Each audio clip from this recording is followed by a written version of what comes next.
प्यार से बंधे रिश्ते एपिसोड 33 की एक अलग और विस्तृत व्याख्या।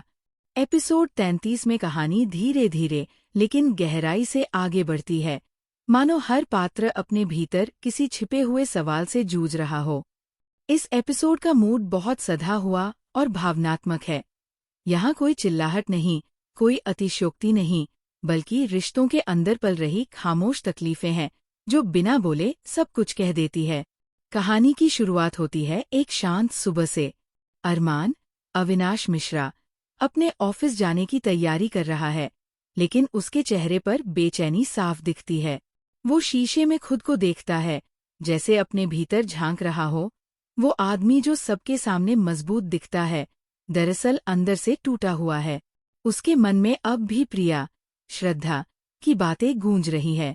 वो उन पलों को याद करता है जब उनके बीच सब कुछ सच्चा और सरल था, और अब सब कुछ उलझ गया है। दूसरे सीन में प्रिया अपने घर के आंगन में बैठी है। माँ पौधों में पानी डाल रही हैं, लेकिन प्रिया का ध्यान कहीं और है। उसके चेहरे पर एक अजीब सी थकान है, न जिंदगी से हार मानने की, न लड़ने की, बस एक खामोश स्वीकृति। उसके अंदर ये एहसास बैठ चुका है कि अरमान के बिना भी उसे जीना होगा, लेकिन उस एहसास में सुकून नहीं है। वह डायरी खोलती है और लिखती है, कभी कभी वक्त हमें वो नहीं देता जो हम चाहते हैं, लेकिन वही हमें सिखा देता है कि चाहत और सच्चाई में फर्क क्या होता है। इस पंक्ति के बाद स्क्रीन थोड़ी देर के लिए ठहरती है और दर्शक समझ जाते हैं कि ये सिर्फ एक संवाद नहीं, बल्कि प्रिया का सफर है। एक ऐसी लड़की का जो अपनी भावनाओं को सलीके से जीना जानती है। फिर कहानी एक निर्णायक मोड़ पर आती है। ऑफिस में एक मीटिंग होती है जहां अरमान और प्रिया अनायास आमने सामने आ जाते हैं। ये पहली बार है जब अलगाव के बाद दोनों एक दूसरे को देख रहे हैं। कमरे में और लोग मौजूद हैं, लेकिन कैमरा सिर्फ इन दो चेहरों पर ठहर जाता है। उनकी आंखें एक दूसरे को देखती हैं, पर शब्द गायब है। ये दृश्य इतना सटीक और यथार्थवादी है कि दर्शक भी उस अजीब सी चुप्पी को महसूस करते हैं जो सब कुछ कह जाती है। अरमान की आंखों में पछतावा है, प्रिया की आंखों में संयम। दोनों ही एक दूसरे के दिल का हाल जानते हैं, लेकिन अब हालात कुछ ऐसे हैं कि न कोई कुछ कह सकता है, न सुन सकता है। एपिसोड का भावनात्मक केंद्र तब आता है जब मीटिंग के बाद अरमान गलियारे में प्रिया को रोक लेता है।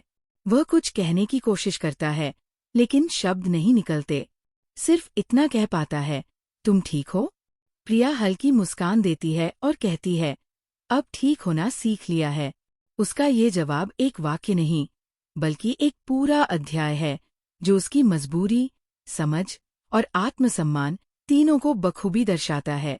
उसके बाद कहानी थोड़ी आगे बढ़ती है जब अरमान की माँ और पिता के बीच बातचीत होती है। यहाँ दर्शक ये समझते हैं कि अरमान की जिंदगी केवल उसकी नहीं है। उसमें पारिवारिक दबाव, सामाजिक प्रतिष्ठा और विरासत का बोझ सब शामिल है।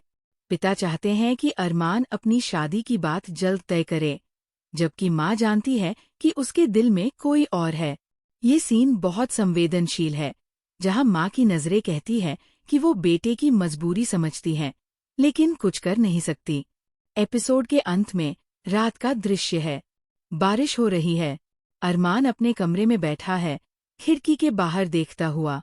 उसी समय दूसरी तरफ प्रिया भी अपनी बालकनी में खड़ी वही बारिश देख रही है।